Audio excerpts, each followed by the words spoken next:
Hola, esto es Grandes Íconos de la Historia, el podcast donde abordaremos las biografías más interesantes de las personas más influyentes de nuestra historia y cómo llegaron a serlo. En el episodio de hoy, Florence Nightingale. Florence nació en Florencia el 12 de mayo de 1820. Su padre, William Edward Nightingale, era un rico burgués. Su madre, Frances Smith, pertenecía a la alta sociedad británica. Sus padres le pusieron el nombre de la ciudad en la que vino al mundo, del mismo modo que bautizaron a su hija mayor como Parthenope, porque nació un año antes en Nápoles, la Parthenope de los griegos. Cuando sus hijas eran aún niñas, los Nightingale volvieron a Inglaterra para instalarse primero en una lujosa mansión en Derbyshire y luego en Embley Park, Hampshire. William Nightingale y su mujer impartieron a las niñas clases de griego, latín, geografía y matemática, pero también de costura y bordado, con el fin de que se convirtieran en perfectas esposas, ya que este era el único destino de las muchachas de buena familia en el mundo victoriano. En un principio, la educación de las niñas estuvo en manos de una institutriz. Después, su padre, educado en Cambridge, asumió la responsabilidad. A Florence le encantaban sus lecciones y tenía una habilidad natural para estudiar. Bajo la influencia de su padre, se familiarizó con los clásicos, Euclides, Aristóteles, la Biblia y demás temas políticos. Florence parecía destinada a una suerte diferente, puesto que el destino que sus padres le habían planeado constaba en conseguir un buen marido y cumplir las labores hogareñas para las cuales había estado formándose por gran parte de su vida. A los 17 años, sufrió una depresión nerviosa que definió como el primer llamamiento de Dios. A los 24, resolvió dedicarse a cuidar del prójimo, vocación que decidió seguir a toda costa. Su familia le puso obstáculos, pero a ella no le importó. Rechazó a numerosos pretendientes, entre ellos el culto heredero Richard Morton Milnes, que estaría siempre a su lado, y se convirtió en miembro de la Fundación Nightingale años más tarde. En una carta a su amiga Mary Clark Moll, Florence escribió: "Estallo de indignación cuando veo a algunas madres o a ciertas esposas que dan prueba de ese egoísmo feroz que se denomina amor materno o amor conyugal. No, todos deben tener derecho a decir su propia verdad". La verdad de Florence era asistir a los enfermos, y desde su visión, con la ayuda de Dios. Más adelante confesaría: "Mi mente está obsesionada por el sufrimiento humano. Me acomete por todos los lados. Apenas consigo percibir otras cosas". En 1840, suplicó a sus padres que la dejaran estudiar matemáticas en vez del trabajo de estambre y practicar las cuadrillas, pero su madre no aprobaba esta idea. Aunque William Nightingale amaba las matemáticas y había legado ese amor a su hija, la obligó a que siguiera estudiando temas más apropiados para una mujer. Después de muchas batallas emocionales, sus padres finalmente cedieron y comenzó su aprendizaje de matemáticas. La religión jugó un papel importante en su vida. Aunque sus padres crecieron en la Iglesia Unitaria, la cual es una corriente teológica de un sector del cristianismo protestante que cree en un Dios unipersonal y sostiene que Jesús no es el mismo Dios, Florence Nightingale prefirió una denominación más convencional y las niñas las criaron en la fe anglicana, la cual podría definirse como la fe, práctica y espíritu de las iglesias en plena comunión con el arzobispo de Canterbury. Su familia, y en particular su madre y su hermana, trataron por todos los medios de obstaculizar sus proyectos, pero la joven no cejó en su empeño. Estudió en Kaiserswerth, en la institución alemana para diaconisas dedicada al apoyo a los enfermos. A su vuelta a Inglaterra, veló por su hermana Parthenope, aquejada de fiebres reumáticas, a la que cuidó con abnegación. Nightingale desarrolló interés por los temas sociales de su época, puesto que, hacía pocos años, estaba en funcionamiento una línea de ferrocarril que unía Londres con toda Gran Bretaña. Esto trajo como consecuencia un gran aumento poblacional, obligando a la ciudad a expandirse en territorio. Tal suceso trajo aparejados terribles problemas de salubridad, puesto que las nuevas zonas que se habían creado no contaban con la infraestructura necesaria para la población. Las enfermedades e infecciones abundaban, y la lucha por la clase obrera la cual por ese entonces era sumamente explotada, no ayudaba para nada. Florence sabía que podía aportar desde su experiencia y su trabajo con algo. En 1845, su familia se oponía firmemente a la idea de que ella trabajara en un hospital. Hasta ese entonces, el único trabajo de enfermería que había hecho había sido de cuidar de parientes y amigos enfermos. Mientras estaba de viaje por Europa y Egipto en 1849, tuvo la oportunidad de estudiar los distintos sistemas hospitalarios. A principios de 1850, inició su entrenamiento como enfermera en el Instituto San Vicente de Paul en Alejandría, Egipto, que era un hospital perteneciente a la Iglesia Católica. Florence visitó el hospital del pastor Theodor Fiedner en Kaisenwald, cerca de Düsseldorf, Alemania, en julio de 1850, y regresó a esa ciudad en 1851 para entrenarse como enfermera durante 3 meses en el Instituto para Diaconisas Protestantes, y luego de Alemania se trasladó a un hospital en Saint-Germain, cerca de París, dirigido por las Hermanas de la Caridad. En 1952, Florence recibió una oferta para dirigir una clínica privada en el número 1 de Upper Harley Street, en Londres, y la aceptó, decidida a transformar el oficio de enfermera. Hasta entonces, solo se dedicaban a esta actividad mujeres pobres y marginadas, muchas de las cuales acababan cayendo en el alcoholismo entre la suciedad de los hospitales, los sufrimientos de los enfermeros y las pésimas condiciones de trabajo. Florence trató de ennoblecer el oficio, considerado entonces degradante, e intuyó que en su base había 2 aspectos esenciales: la preparación y la higiene. Por otra parte, creía que la asistencia a los enfermos correspondía a todas las clases sociales y merecía una justa consideración, incluso en una sociedad tan elitista como la victoriana.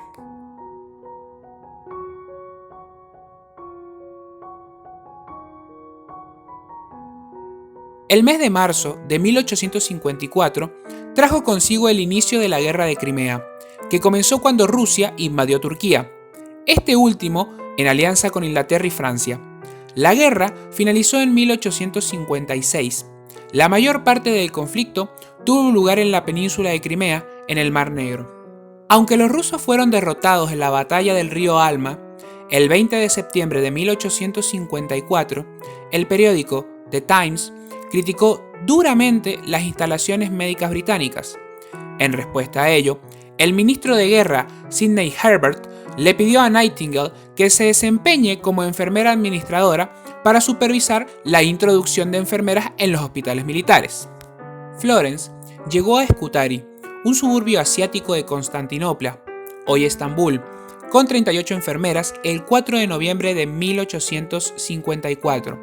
Firme e infatigable, se ocupaba de su trabajo con tal criterio, sacrificio, valor, ternura y todo aquello con una actitud tranquila y sin ostentación, que se ganaba los corazones de todos aquellos a quienes sus prejuicios de oficiales no les impedían apreciar la nobleza de su trabajo y de su carácter.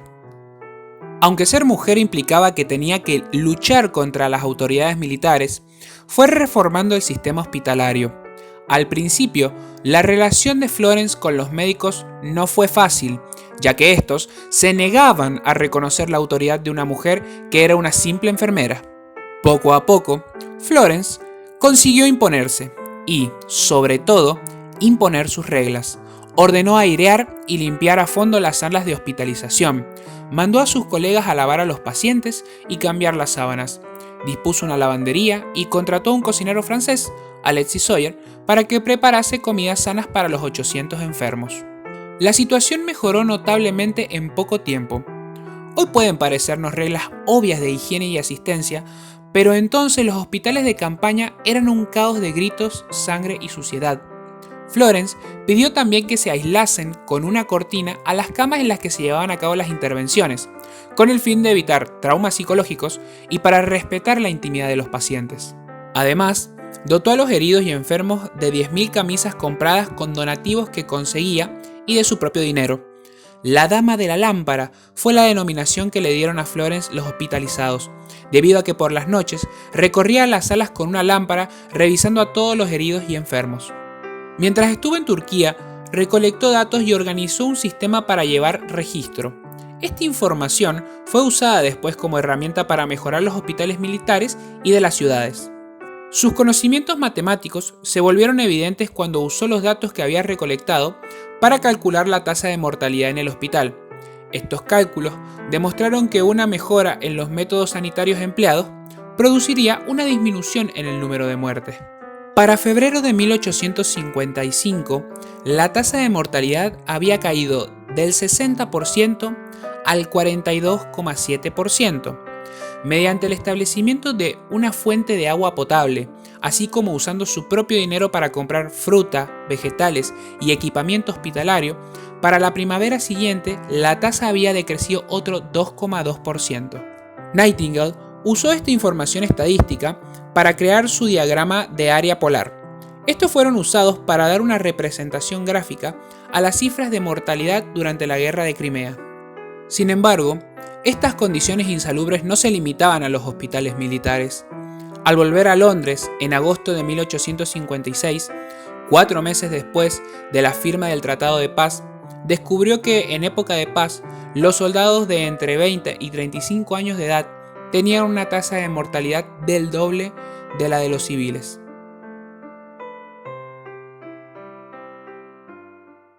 Florence pronto se convirtió en una celebridad. En Londres, los periódicos hablaban de ella como de una heroína y la gente se apasionaba por su dedicación. Aún después de contraer la llamada fiebre de Crimea, siguió trabajando sin descanso.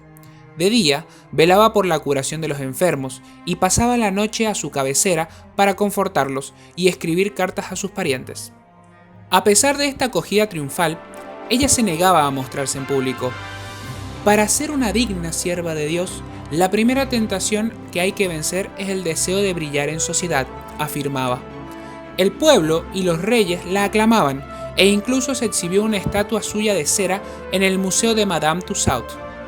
A partir de 1857, el estado de salud de Florence era precario y se vio postrada en la cama en numerosas ocasiones.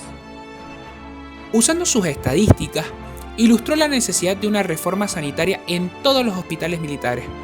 Al impulsar su causa, consiguió llamar la atención de la misma reina Victoria y el príncipe Albert, así como la del primer ministro Lord Palmerston. Sus deseos de llevar a cabo una investigación formal le fueron concedidos en mayo de 1857 y llevaron los resultados al establecimiento de la Comisión Real para la Salud del Ejército. Nightingale dejó de lado la atención pública y empezó a preocuparse por las tropas apostadas en la India. Comenzó a ocuparse del Hospital St. Thomas desde 1859 y fundar en él, en 1860, la Escuela Florence Nightingale de Enfermería y Obstetricia. Allí formó a mujeres jóvenes de la buena sociedad con severidad y rigor para convertirlas en enfermeras y que transmitieran sus enseñanzas. En un primer momento, solo contó con 10 estudiantes. Con la fundación de esta escuela había logrado transformar la mala fama del pasado de la enfermería en una carrera respetable. Nightingale respondió a la petición de la Oficina de Guerra Británica y aconsejó sobre los cuidados médicos para el ejército en Canadá, y también fue consultora del gobierno de los Estados Unidos sobre la salud del ejército durante la Guerra Civil estadounidense. Casi durante el resto de su vida estuvo postrada en una cama debido a una enfermedad contraída en Crimea. Para algunos, brucelosis, para otros, la fiebre tifoidea o fiebre de Crimea, que le impidió continuar con su trabajo como enfermera. No obstante, la enfermedad no la detuvo de hacer campaña para mejorar los estándares de salud. Publicó aproximadamente 150 libros. Uno de ellos se tituló Notas sobre enfermería. En 1874 se convirtió en un miembro honorífico de la American Statistical Association y en 1883 la reina Victoria le otorgó la Cruz Roja Real por su labor. También fue la primera mujer en recibir la Orden al Mérito de la mano de Eduardo VII en 1907. Nightingale falleció en Londres, Inglaterra, el 13 de agosto de 1910 a los 90 años de edad. Está enterrada en la iglesia St. Margaret en East Willow, cerca de Embley Park. El monumento de Crimea fue erigido en 1915 en Waterloo Place, Londres, para honrar la contribución que hizo Florence Nightingale a esta guerra y a la salud del ejército. Su aporte a la organización de los servicios de enfermería fueron su genio organizador y un 100% de eficacia. No habría sido nunca la dama de la lámpara si no hubiera sido también la dama con un propósito y con capacidad. Sus aportes son considerados las bases más importantes de la práctica de la enfermería actual. Florence Nightingale marcó un hito en enfermería e inscribió para todas las generaciones de enfermería el concepto de cuidar de uno mismo, del entorno y al paciente, a través de toda su obra. Teniendo en cuenta las declaraciones sobre los deberes de las enfermeras en 1893, una comisión del Colegio Farrell del Hospital Harper de Detroit redactó en reconocimiento a su trayectoria el juramento de Florence Nightingale, el cual ha sido adoptado por la mayoría de las escuelas de enfermería para tomar el juramento de sus egresados. También se eligió el día 12 de mayo, fecha de su nacimiento, para celebrar el Día Internacional de la Enfermería en su honor, siendo este año 2020 que se cumplieron 200 años desde el nacimiento de Florence Nightingale. Ella definía la salud no solamente como un estado de bienestar, sino ser capaz de usar bien toda la energía que poseemos. La enfermería, entonces, es tanto ayudar al paciente que sufre una enfermedad a vivir, como poder o mantener el organismo que no padezca una enfermedad sano.